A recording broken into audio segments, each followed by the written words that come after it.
Pawan Kalyan youthful సినిమాలు చేశాడు, అలాగే లవ్ బేస్డ్ సినిమాలు చేశాడు. ఇప్పుడు ఏజ్కు తగ్గ హీరోయిజం సినిమాలు చేస్తున్నాడు. అయితే ఇప్పటివరకు ఆయన్ను అసలు ఆ పాత్రలో ఊహించుకోని అభిమానులకు కుర్ర హీరో నాని ఓ షాక్ ఇచ్చాడు. ఈ తరంలో ఆ పాత్ర చేయగలిగిన ఏకైక నటుడు తన దృష్టిలో పవర్ స్టారే అంటున్నాడు. ఇంతకీ ఏంటా క్యారెక్టర్ అని తెలుసుకోవాలనుకుంటున్నారా?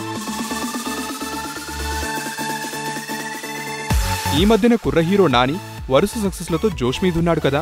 తన లేటెస్ట్ సినిమా నిన్ను కోరి బ్లాక్ బాస్టర్ హిట్ దిశగా దూసుకుపోతుండడంతో మంచి ఎనర్జెటిక్గా కనిపిస్తున్నాడు. ఈ సంబరాల్లోనే ఈ మధ్యన ఓ బుల్లితెర షోలో యాంకర్ అడిగిన ప్రశ్నకు తన స్టైల్లో ఆన్సర్ ఇచ్చాడు నాని. దేవదాసు సినిమాని రీమేక్ చేస్తే ఆ పాత్రకి ఎవరు సూట్ అవుతారని యాంకర్ అడిగిన ప్రశ్నకు వెంటనే పవన్ కళ్యాణ్ అని బదులిచ్చాడు నాని.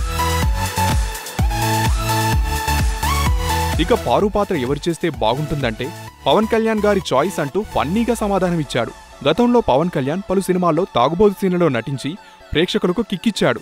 ఆ ఉద్దేశంతో నాని ఈ పాత్రకు పవర్ స్టార్ సరిపోతాడని చెప్పినట్లు అనిపిస్తోంది. అయితే ఎప్పుడూ హుషారుగా తన సినిమాల్లో కనిపించే పవర్ స్టార్ని ఇలా దేవదాసుగా ఆయన అభిమానులు చూడలేరు. ప్రస్తుతం నాని దర్శకుడు శ్రీరామ్ వేణుతో ఎంసీఏ, మేర్లపాక గాంధీ డైరెక్షన్లో కృష్ణార్జున యుద్ధం సినిమాలో నటిస్తున్నాడు.